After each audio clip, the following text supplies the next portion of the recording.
नमस्कार साथियों, मैं नागेंद्र कुमार कुशवाहा, राष्ट्रीय सचिव विश्व भारती जन सेवा संस्थान। साथियों, आज कई दिनों के बाद सहारा इंडिया का एक फ्रेंचाइजी मैनेजर जगदीश शर्मा जी आए थे, जो लगातार आज करीब 5-6 सालों से आकर के छोटे छोटे वीडियो के माध्यम से इंफॉर्मेशन देने का काम करते हैं सहारा की ओर से। और उनकी कोई भी इंफॉर्मेशन या कोई भी जानकारी जो होती है वो कभी सच होता हुआ नहीं दिखा, लेकिन उनके इंफॉर्मेशन और उनका वीडियो के माध्यम से जो भी चीज़ आया उससे लोग सहारा के ऊपर ज़्यादा भरोसा किए और हम लोगों के ऊपर में कम किए। आज मैं उन तमाम लोगों से कहना चाहूँगा जो उन लोगों के ऊपर ज़्यादा भरोसा बनाए हुए हैं कि उनकी कितनी बातें सच्ची साबित हुई। खैर, इस पर थोड़ा देर में बात करते हैं। सबसे पहले आज का जो वीडियो हमने उनका अभी जस्ट देखा, उसमें वो कह रहे हैं कि सहारा के जो कर्मचारी हैं उनका कितना भुगतान बाकी है, उसके लिए सबसे डाटा मांगा गया है और डाटा को सुप्रीम कोर्ट में लगाया जा रहा है। और जितना भी एजेंट्स हैं उनका भी बहुत जल्द डाटा मांगा जाएगा, उनका कमीशन कितना बकाया और कितना क्या है वो भी लगाया जाएगा।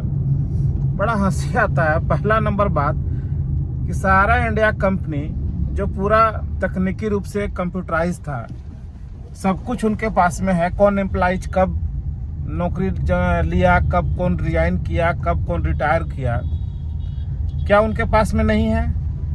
क्या सारे एम्प्लॉइज जो उनके यहाँ नौकरी करते थे उनका डिटेल्स उनके पास में नहीं है? उनका आधार कार्ड, फ़ोन नंबर नहीं है जो वो मांग रहे हैं अपने कर्मचारियों से, और कह रहे हैं कि सुप्रीम कोर्ट में लगाएंगे और उनका भुगतान होगा और उसके बाद एजेंट्स का कमीशन बकाया और ये सब भी होगा, जो कई बार वो करवा चुके हैं। अब मैं इस पे कहना चाहता हूँ, हंसी भी आती है और गुस्सा भी आता है कि एक तो सारा डाटा सहारा इंडिया के पास में होगा, फिर कर्मचारियों से लेने का क्या नौबत आ गया। कुछ दिन पहले चिट्ठी ही वायरल हुआ था। और सबसे मजे की बात यह है कि सहारा इंडिया के दफ्तर जब चल रहे थे या अभी भी जहाँ चल रहे होंगे, कई बार सहारा के एजेंटों से उनका डाटा मांग गया कि किसका कितना कमीशन बकाया है, जमाकर्ता किनके घर में शादी है वो अपना कार्ड दे दें, जो मेडिकल से इफेक्टेड हैं वो अपना मेडिकल का पेपर दे दें। उनका पेमेंट बहुत जल्द होने वाला है, बहुत जल्द होने वाला है। सब लोगों ने दिया। कोई कमीशन के लिए अपना जो प्रॉब्लम था उसके साथ में, जिनके घर में बेटी की शादी थी वो लोग कार्ड लगा करके दिए। जो मेडिकल से इफेक्टेड थे उन लोगों ने मेडिकल से पेपर दिया अपना पेमेंट के लिए। और एक बार नहीं, कई बार दिया, जो सहारा के एजेंटों को पता होगा। क्या उन सब का भुगतान सहारा इंडिया ने कर दिया जगदीश शर्मा जी? जो आप लोग एक बार नहीं कई बार डाटा मंगवाए थे, लेकिन किसी को 1 रुपया आप लोग दिए नहीं। फिर डाटा मंगवा करके एक बार मूर्ख बनाने का काम कर रहे हैं, जो डाटा पहले से ही आपके पास में है। सबसे अहम सवाल मिस्टर जगदीश शर्मा जी आपसे मेरा है, मैं नाम लेके बोल रहा हूं, आप चाहें तो मुझे नोटिस दे सकते हैं या मेरे सवालों का जवाब आप भी नाम ले करके दे सकते हैं, कोई दिक्कत नहीं है मेरी तरफ से। सबसे इम्पोर्टेंट सवाल आज आपसे मेरा ये है कि विगत सितंबर में 3 दिन माननीय सुप्रीम कोर्ट में जो सहारा सेबी का मैटर चला था, उसमें भी सहारा की ओर से बात कहा गया था कि हमारे एम्प्लॉइज को सैलरी देना के लिए पैसा नहीं है, हमको सहारा सेबी वाला खाते से कुछ पैसा दिया जाए। और माननीय न्यायालय ने आपको कहा था कि बिल्कुल देंगे, आप डिमांड कीजिए कि किस कंपनी का कितना रुपया, सहारा का जो कंपनी है उसमें कितना, किस एम्प्लॉइज का कितना सैलरी बनता है, उसका डिटेल्स ला करके दीजिए, आपको पैसा हम देंगे। उनके लिए भी देंगे, किसी का भुगतान करने के लिए आपको पैसा चाहिए उसके लिए भी देंगे। तो 1 साल से क्या सहारा इंडिया ने अपने एम्प्लॉइज को, जिनका पैसा बकाया था, जो आईए लगा था सितंबर में, उनके लिए माननीय सुप्रीम कोर्ट में कोई डिमांड किया है क्या? इसका जवाब जरूर दीजिएगा। क्या डिमांड करके पैसे मांगे गए कि हाँ सहारा कॉमर्शियल में, सहारा कोऑपरेटिव में, सहारा फाइनेंशियल में, सहारा मीडिया में ये सब एम्प्लॉइज का पैसा बाकी है, इसके लिए हमको इतना पैसा दीजिए सहारा से? क्या कोई आईए लगा करके इस प्रकार इंडिविजुअल मांगा गया, जबकि माननीय न्यायालय ने आपको ऑर्डर दिया था? तो फिर एक बार आप गुमराह करने की कोशिश कर रहे हैं। अब दूसरा सवाल आपसे ये है कि सितंबर माह में जो सुनवाई हुई थी 2024 में, और उसमें सहारा इंडिया को 9 महीना में 9,000 करोड़ रुपए जमा करने थे और ज्वाइंट वेंचर की बात थी, और 1,000 करोड़ रुपया टोकन मनी के रूप में तत्काल जमा करने के लिए कहा गया था। आप ही ने वीडियो बना करके मिस्टर जगदीश शर्मा जी ने कहा था, शायद आप भूल गए होंगे तो अपनी पुरानी वीडियो देख लीजिए, या आप कहें तो हम भेज देंगे, कि वो 1,000 करोड़ रुपया जमा हो गया है। ये आपका वीडियो में था। क्या वो 1,000 करोड़ रुपया जमा हो चुका था? आपने क्यों लगातार 1 साल से लोगों को गुमराह किया? क्यों झूठ बोला? क्या आपके ऊपर में कार्रवाई नहीं होनी चाहिए? उसके बाद आप ही ने कहा कि ओबेरॉय ग्रुप के साथ में हम लोगों का समझौता हो गया है और 5 लाख करोड़ रुपए करीब आ रहे हैं, जिससे कि सारा समस्या खत्म हो जाएगा। क्या वो ज्वाइंट वेंचर हो गया ओबेरॉय ग्रुप के साथ में?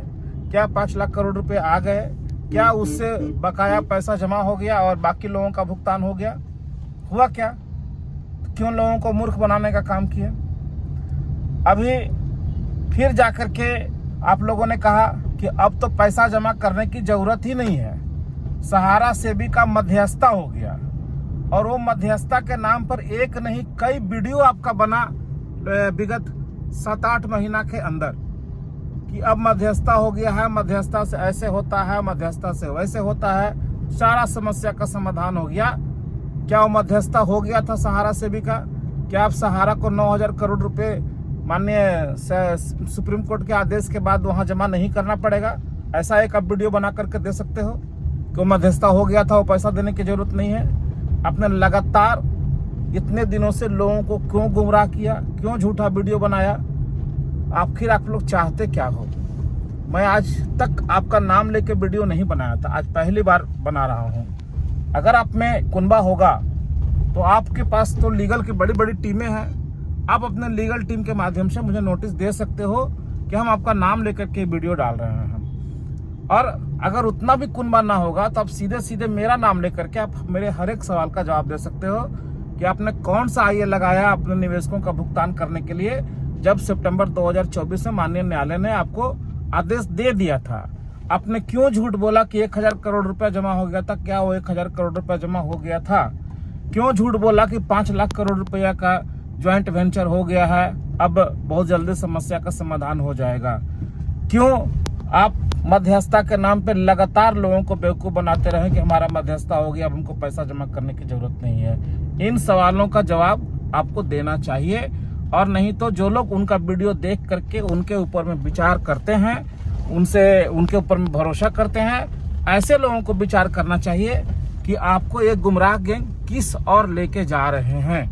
एक अहम बात अंत में कहना चाहूंगा कि अभी आपने झारखंड डीजीपी माननीय अनुराग गुप्ता सर का भी नाम लिया इस वीडियो में, कि उनका रिजाइनेशन हो चुका है और उन्हीं वो सहारा का सारा ऑफिस बंद करवा दिए थे।